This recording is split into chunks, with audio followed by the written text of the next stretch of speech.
Esta semana el INE informó que se alcanzó el 103.7% de las firmas que se requieren para realizar la revocación de mandato del presidente de la República y que tendrá lugar el próximo abril. El INE insiste en que el presupuesto con el que se cuenta solo alcanzará para instalar 60,000 casillas, mientras que por otro lado, el presidente de la República reiteró su llamado a ejecutar un plan de austeridad republicana en la operación del órgano electoral.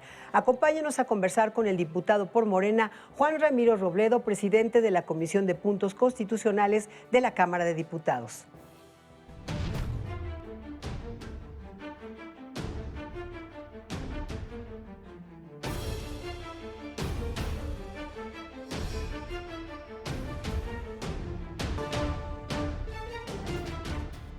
Diputado Juan Ramiro Robledo, bienvenido a Ruta ADN 40. Lo primero que le quiero preguntar es, ¿revocación de mandato o ratificación de mandato? Pues es lo mismo, porque los efectos es una discusión retórica.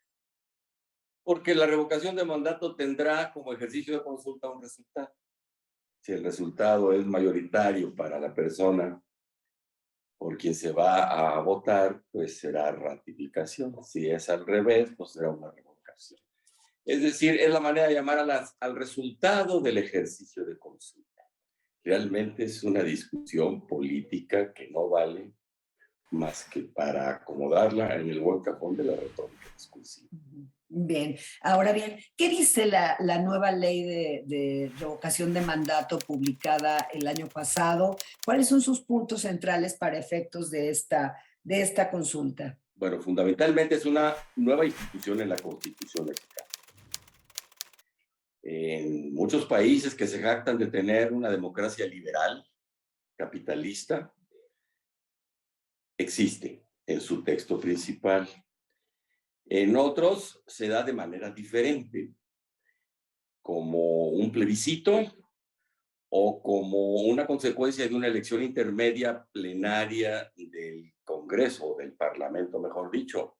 En los sistemas donde hay un gobierno parlamentario, pues la elección general, en un país europeo, por ejemplo, que no favorezca al partido que está en el gobierno, pues tiene como consecuencia que pierde el gobierno.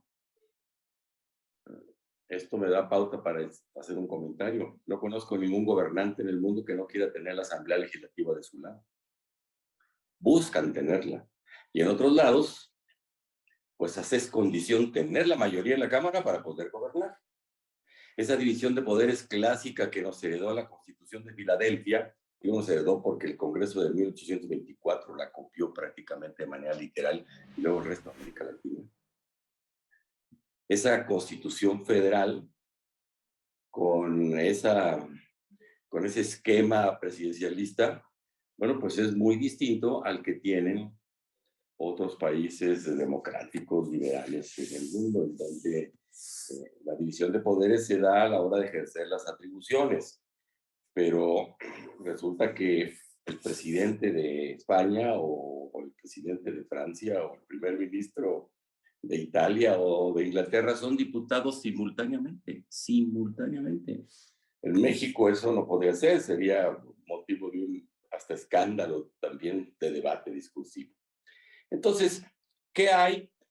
Pues es, primero, un ejercicio nuevo. Segundo, es realmente un plebiscito.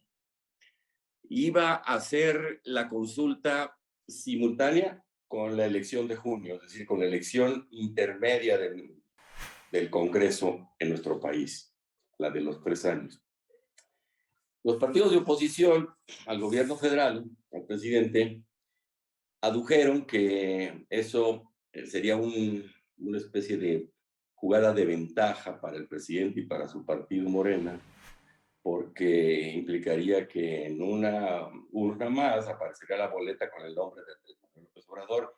Entonces hicieron pues una discusión con un fuerte altavoz y el presidente aceptó que se recorriera a otro año y por eso vamos al 4º año con esta consulta. Entonces, ¿qué es también una consulta general que equivale a un sufragio directo para ratificar o no al presidente o para revocarle o no el mandato al presidente? como se quiera decir. Siguiendo lo que usted acaba de decir, diputado, precisamente a propósito de la posposición, el INE pretendió, realizó un acuerdo para posponerlo nuevamente por falta de presupuesto, y el Tribunal Electoral del Poder Judicial de la Federación ya en las últimas horas, en el penúltimo día del año pasado, revocó este acuerdo del INE y dijo que justamente la falta de presupuesto no era un argumento para posponerla. Así que, bueno, la consulta va, pero ¿ustedes esperaban, como Morena, esperaban este fallo del tribunal? No solamente lo esperábamos, sino que lo pedimos, porque el recurso se interpuso por parte del propio representante del partido Morena ante el tribunal, y se solicitaba al tribunal que modificara esa decisión del INE, porque consideramos que no tiene facultades para tomar ese acuerdo, para posponer un ejercicio mandado por una ley que deriva directamente de una disposición constitucional. Entonces, no nos tomó por sorpresa, al contrario. ¿Es una discusión de dinero? Pues no lo creo realmente, pero en ese terreno está. Para nadie escapa que el INE es una institución muy grande, con muchas atribuciones, que ha crecido descomunalmente, déjenme usar esa palabra, que a los partidos en un momento dado les convino que fuera así.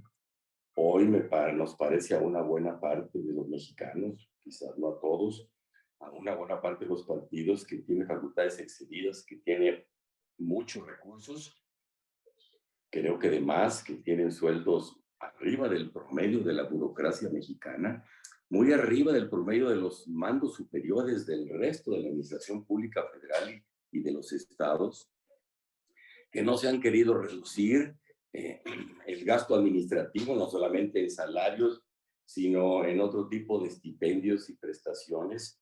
Incluso han solicitado amparos, y la Corte o los tribunales federales han concedido suspensiones para que continúen percibiendo lo mismo que percibían, que es pues equivalente a lo que ganan algunos ministros de la Corte. Los ministros de la Corte tienen 2 sueldos. Los nuevos ganan ya de manera austera, los viejos, los que han querido permanecer así, conservan sus retribuciones también muy altas.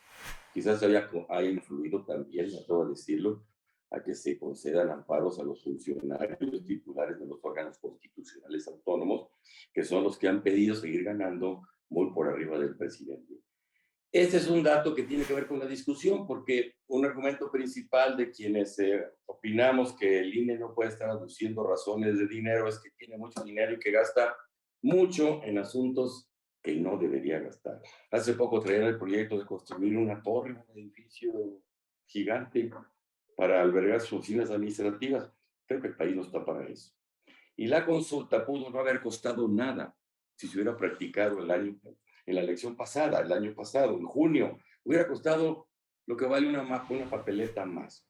Ahora, montar otra vez casillas y preparar funcionarios y hacer toda la movilización y la logística, pues sí costará, pero no tanto como pretende el INE. Miren, en esa consulta que realizó la primera en agosto del año pasado, para preguntar si se procesaba penalmente, si se pedía en ese plebiscito a los órganos de procuración de justicia que ejercitaran acción penal en contra de los expresidentes de la República, se instalaron 1/3 de las casillas.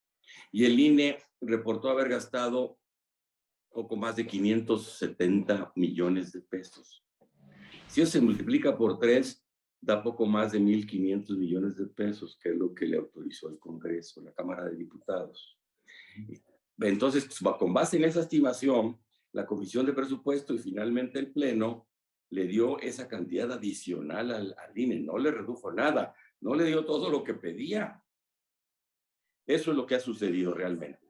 Pero sí le dio esta cantidad. Ahora el propio presidente del INE, Lorenzo Córdoba, dice que tendrá que ser un ejercicio idéntico al de una elección presidencial, con estos costos que usted ha mencionado, con esta capacitación, esta logística. Serán menos costos que una elección presidencial. Realmente no habrá época de campañas, no habrá un presupuesto excedido adicional a los partidos políticos. Su participación, la de los partidos, se reduce a prácticamente tener presencia en la casilla. Y pues hay muchos ciudadanos que han trabajado o realizado la tarea que la Constitución nos encomienda como una obligación, como una responsabilidad pública a todos, de realizar tareas en los procesos electorales como funcionarios de casilla o como auxiliares. Hay muchas personas que ya están preparadas. Sí dice la ley que deben hacer cada vez un sorteo y que por el nacimiento de determinado mes del año y por alfabeto se escoja por otro sorteo a los prospectos a presidentes y secretarios y escrutadores. Pero creo que el costo no será igual al de una elección presidencial. Diputado, históricamente la participación de la gente en las consultas ha sido baja. Esta por ser la del presidente de la República, que tiene una alta popularidad, ¿hay una expectativa de que sea muy participativa por parte de la ciudadanía? Pues estimo que sí, pero pues es una predicción. Predecir es decir las cosas antes que los demás, y pues lo que estoy haciendo es, pues más que una especulación, un deseo de que haya mucha participación. Bien, por último, en cuanto al propio presidente de la República y lo que usted decía sobre los sueldos del INE, ha dicho hace unos días apenas que va a impulsar un acuerdo de austeridad republicana precisamente para que en el INE, tanto los consejeros como en todo, sobre todo en la operación, pero en los sueldos, no ganen lo mismo o más que el presidente de la República. El INE, que es un organismo autónomo, finalmente dirá sí o no. Se exhibirá a favor o en contra, depende de lo que diga esa propuesta y depende de la respuesta del INE. Una proposición de recortes en ciertos rubros, en partidas del presupuesto interno, que se consideren superfluas o innecesarias, cuando menos para este año, y que le pueden ahorrar al INE otros tantos de cientos de millones de pesos que le permita pues dejar de tener problemas como aducen para realizar la organización de esa consulta plebiscitaria, que es una revocación o ratificación de mandato. Muy bien. Diputado Juan Ramiro Robledo, muchísimas gracias por estar en Ruta de N40. Muchas gracias. No, muchas gracias. Gracias, diputado. Vamos a un recorrido por Twitter para ver qué se dice sobre este tema.